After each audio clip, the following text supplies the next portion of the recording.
Hi gang, this is Mike Garner from MrMikeGarner.com and Mr GTV coming with me on a journey, and today on this journey we're going to consider visualization. If you flick back to what I created last week for you, which was the first week of Mr GTV, we talked about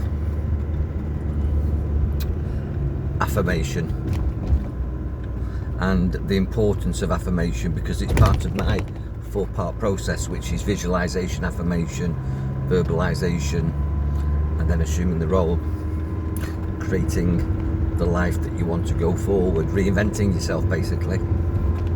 But I've just been today, if you look at some of the posts on my Michael Garner Facebook page, I've got Michael Garner, which is me in my normal life, my family and me, and my journey in Thailand. And then I've got the Mr. Mike Garner Facebook page, which is about my brand. And then I've got Mr. GTV, where you're probably viewing this. And on the Michael Garner page, I posted my trip today to a place called Jurassic Resort, which is Jurassic Mountain. And a limestone mountain that looks very much iconically like an image of the mountain in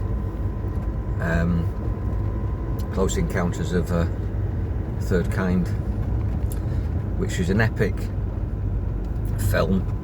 And if you remember, when the main character, can't think of his name now, had the encounter, he had an imprint, an image in his mind, visualization, and he made a sculpture with mashed potato and paper mache, and he kept drawing it, and he couldn't get this picture out of his mind. And it was Sugarloaf Mountain, and at the top of it the ETs landed, or it was a signal, a sign that that's where the ETs were going to land. Today I've been to Jurassic Resort, fishing resort in Chatham, and all around that area there is these limestone projections coming out of the mountainside, and it just looks like that. It's amazing when you look round at how many things pictorially, visually conjure up, or a better word is invocation, these symbolic, meaningful memories from the past. When you look at something, you instantly label it, you instantly make a decision. An image is very evocative. It evokes something inside. Invocation and evocation are very, very powerful. And I work with images with clients. I do guided meditations and take them on internal stories, journeys, like this is a journey. And I use pictures and words, and I create scenarios, scenes. And this empowers people. You can add software, mental software, emotional software. You can delete software. Change people's lives with words, images. And these are magical powers that we have. Now the question is, what images do you allow to program you? Because all the time, trust me, the media, the government, and I've told you before, the government is there to govern your mentality. Government, that's the etymology, that's the meaning, to govern your mentality, the government, through pictures and images, sounds and vibrations. Music is powerful. In all advertising, there's iconic music, there's iconic images, there's iconic themes and memes and colours, and they either attract you or repel you. We know that red means stop, green means go. So when you were getting this 3-message, or this 3-phrase message from the government regarding the current situation, do this, do this, do this, do this, don't do that, don't do that, it was all red and green. And then you got amber, which is, we know from traffic lights, is get ready. So in NLP speak, which is neuro-linguistic programming, it's programming linguistically through words and images your neurology. You don't want to be neurosis, you don't have neurosis, You want to have empowerment, and yet the government are using fear symbolism, colours, phraseology, and all you're getting at the moment is crisis, crisis, crisis, chaos, chaos, chaos, confusion, confusion, confusion, which transmits fear, fear, fear.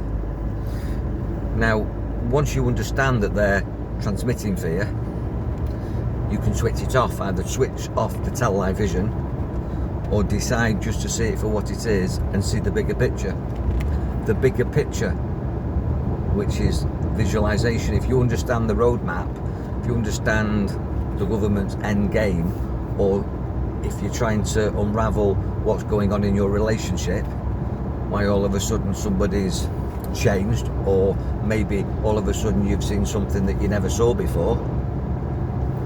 It might conjure up images of the past, when you've seen it in the past but you didn't see it in your partner, or you didn't see it in your boss, or you didn't see it in your friend, family member or work colleague. But when you've seen it,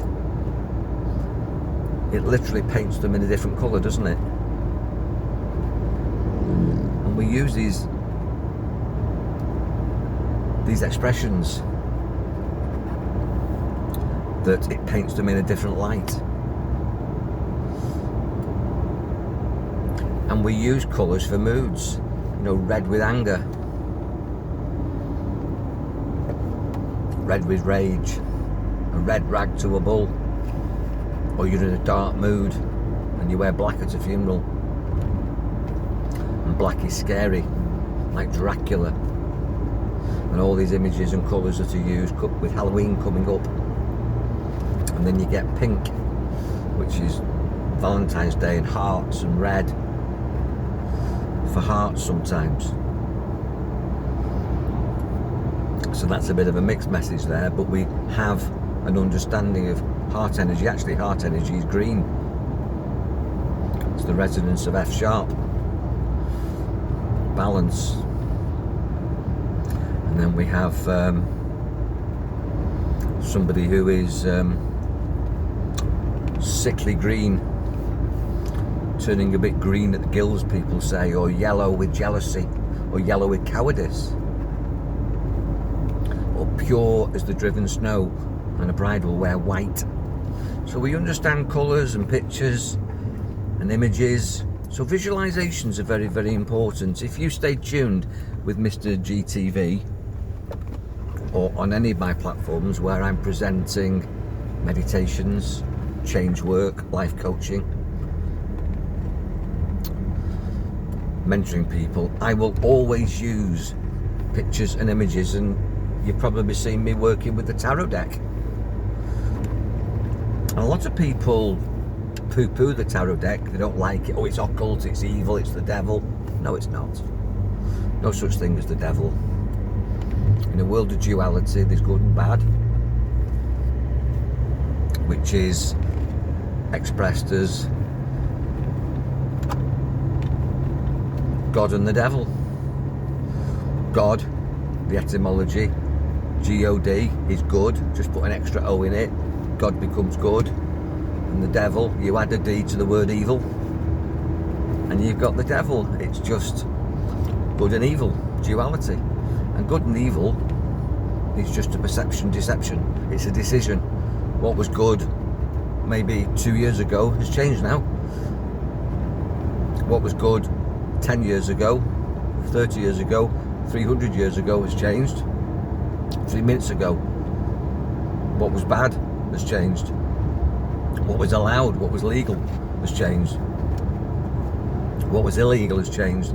These man-made decisions, judgments shift.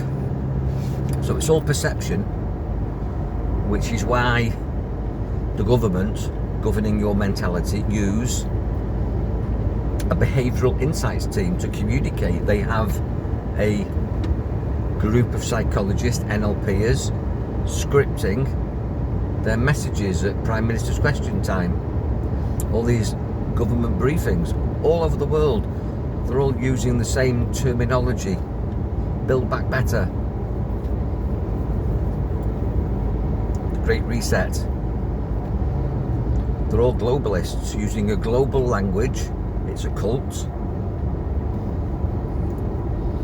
And they're all being fed the narrative from one source.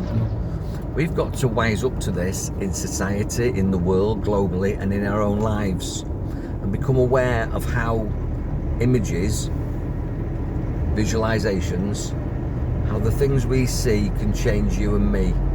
The things we see can change you and me, and we've got to take control of that. See the bigger picture, understand the end goal, and then see the stepping stones towards it, and how it's easy for the government trying to govern your mentality can script something with words and images and colours and music and change the vibration of the message and the power behind the message subliminally and put us in fear to control us.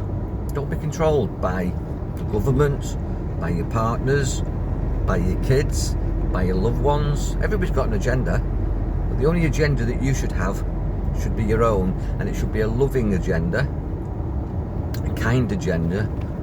But kindness isn't weakness. I'm kind, I'm loving, but I'm strong. Ask anybody that knows me, and that's not arrogance. You might think it is, and I don't care, because it's got nothing to do with me, what you think about me.